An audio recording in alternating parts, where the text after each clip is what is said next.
ko sa inyo guys kung ano yung mga binebenta nila. Ayan. Usually mga pambabae. What's up guys? Welcome again sa aking channel. And for today's vlog, very short vlog lang ito. Gusto ko lang ipakita tong lugar na to sa inyo. Kasi alam naman natin kapag autumn dito sa South Korea guys, yung mga trees is talagang makulay. And sa tagal-tagal na panahon ko nang nandito sa may Changwon, hindi ko alam na may ganitong kaganda na lugar na malapit lang pala sa may Changwon Lake. And syempre gusto kong ipakita sa inyo kasi napakaganda talaga niya guys. And ready na ba kayo? Ito na siya. 1, 2, 3. Ayan siya guys, oh. Grabe. Para siyang compilation ng mga Christmas tree na makulay na puno. Ayan siya. So, sobrang haba niya. And sa tagal-tagal ko rito sa may Changwon, South Korea, never kong naano tong lugar na ito. Yan, oh. Grabe. Diba ang ganda?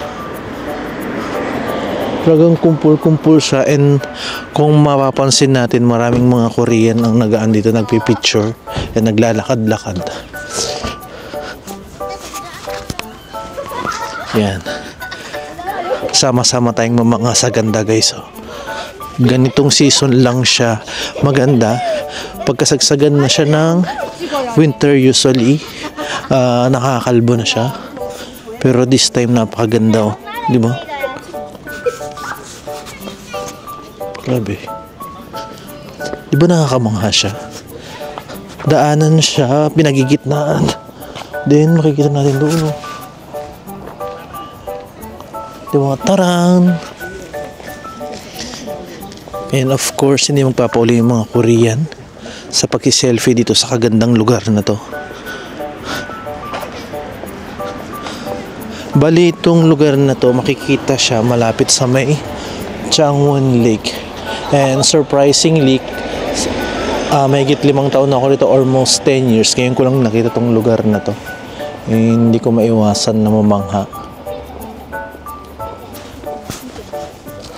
Ang sarap lang maglakad-lakad dito and mag-relax-relax. Although mas maganda sana kung may mga kasama kang kaibigan katulad nila. Pero okay lang. Yung tipong naligaw ka lang dito dahil nag-iisip-isip ka sa park kanina tapos makikita mo itong magandang lugar na to. Yun, kung makikita natin guys, ayun, crossing siya, banda doon, meron pa doon, and dito sa area na to may mga nagtitinda na pwedeng bilhin, usually mga pambabae, mga headband, ganyan, mga kulirete ba ng mga pambabae. Grabe, oh.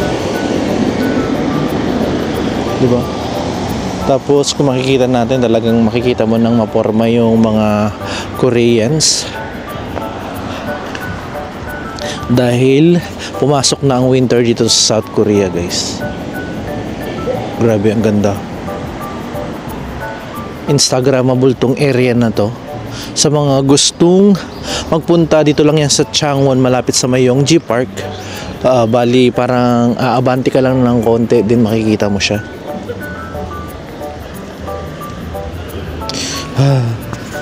Ito ko sa inyo guys kung ano yung mga binebenta nila. Ayan.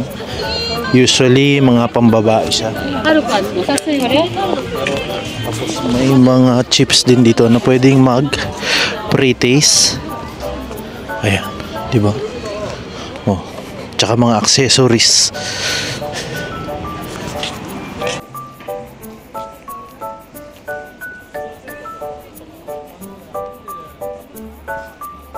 And of course guys, sa mga gilid-gilid marami ring coffee shop dito na tinayo, and perfect talaga siya dito sa lugar nito para mag-relax. And kung makikita natin, parang may mini park dito, and may mga nag-picnic din na mga Koreans dyan na magkakaibigan and magpa-family. Ayan siya, diba? Oh. Grabe, ang ganda. Tapos makikita natin doon meron ding restaurant na pwedeng kainan.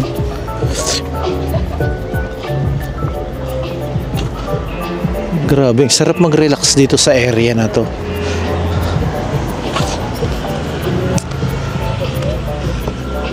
And ayan. Ayan guys, so yung mga linya ng mga cafe na nandito na pwedeng mag-relax, and may mga mart din. Ayan. Grabe, ang dami nakapark ngayon and marami naglalakad dito sa area na to. Diba? And yan na guys, gaya na sabi ko, short vlog lang to. Gusto ko lang makita or i-share itong nakakamanghang lugar na to na na-discover ko ngayong araw na to. Diba? Diba? Ayan pa guys, so. Ang ganda. Napakalawak niya. Ay, napakaraming taong namamasyal ngayong araw na to. And kung nagustuhan nyo itong ganitong vlog guys, please do like and share my video guys, and subscribe na rin kayo sa aking channel kung di pa kayo nakapag-subscribe. And that's it for today guys. Bye!